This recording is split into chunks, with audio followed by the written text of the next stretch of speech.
Bharat has officially stopped importing internet bandwidth from Bangladesh. Political figure Mohd Yunus indirectly threatened Bharat with a veiled warning to break the 7 northeastern states with China's help. This decision will push the Indian telecom and satellite ecosystem to expand capacity, particularly in border states like Arunachal Pradesh, Manipur, and Mizoram.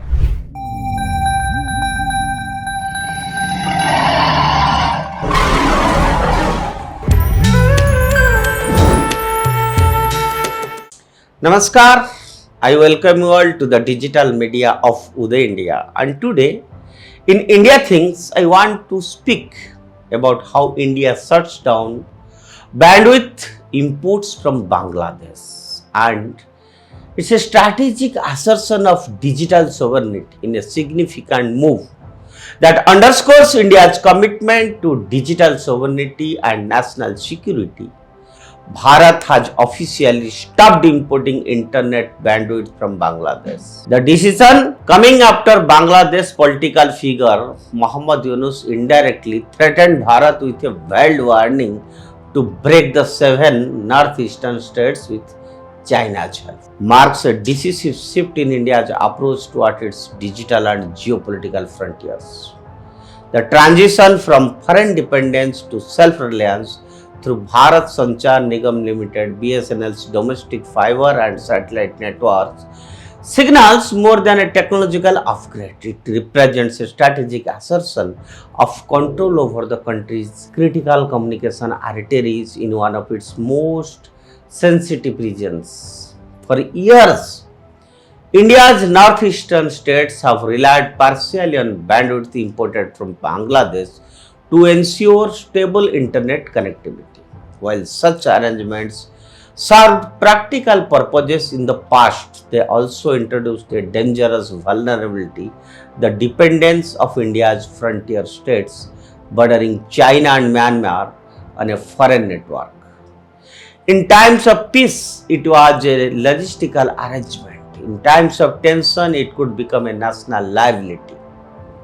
So, with rising Chinese influence in the Bay of Bengal region and Dhaka's political tilt under leaders sympathetic to Beijing, India's digital exposure was a matter of serious concern. The decision to cut off this dependency was not merely economic, but it was strategic and preemptive. The direct economic impact of this decision will be immediately felt by Bangladesh's telecommunication sector. The estimated loss of around $5 to $7 million per year to its economy may appear small in absolute terms, but symbolically it signals a growing economic disengagement between Bharat and its neighbors. For Bharat, this amount is negligible compared to the strategic benefit of securing its communication lines in a region prone to infiltration, cyber manipulation, and cross-border propaganda.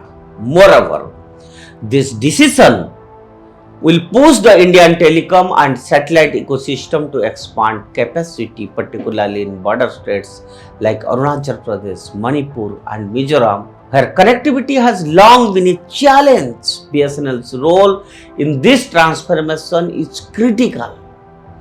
The state-run telecom giant has been entrusted with ensuring uninterrupted internet access to the northeast through an integrated network of terrestrial fiber links and high-speed satellite backbones.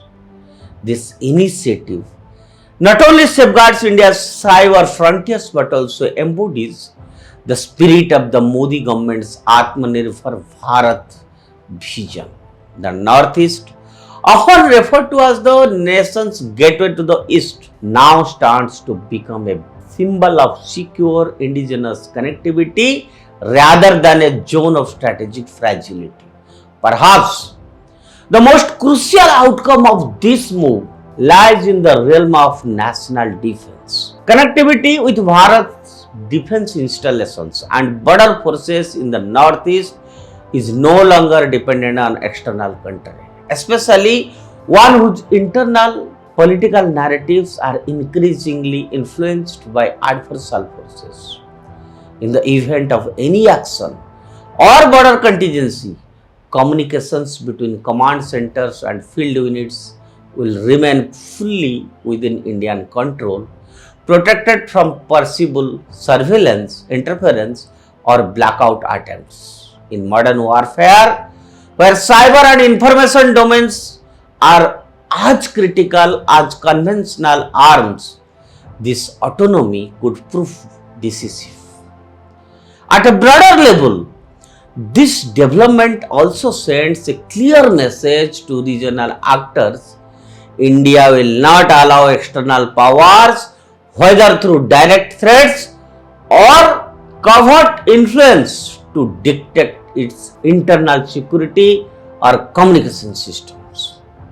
It also highlights the growing maturity of India's digital infrastructure, capable of extending seamless broadband connectivity across some of the world's toughest terrains through domestic innovation. And in conclusion, the decision to halt bandwidth imports from Bangladesh is far more an administrative action. It is a declaration of India's technological and strategic confidence. It plugs a long-standing vulnerability, strengthens defense readiness, and reinforces the Northeast's integration into national digital grid. And most importantly, it demonstrates that Bharat's sovereignty, whether territorial or digital, is non-negotiable. In a world where connectivity is power, India has ensured that its connections are lives its own. That's all for today. Stay tuned with Uday India and subscribe to Uday India. Bande Bharat.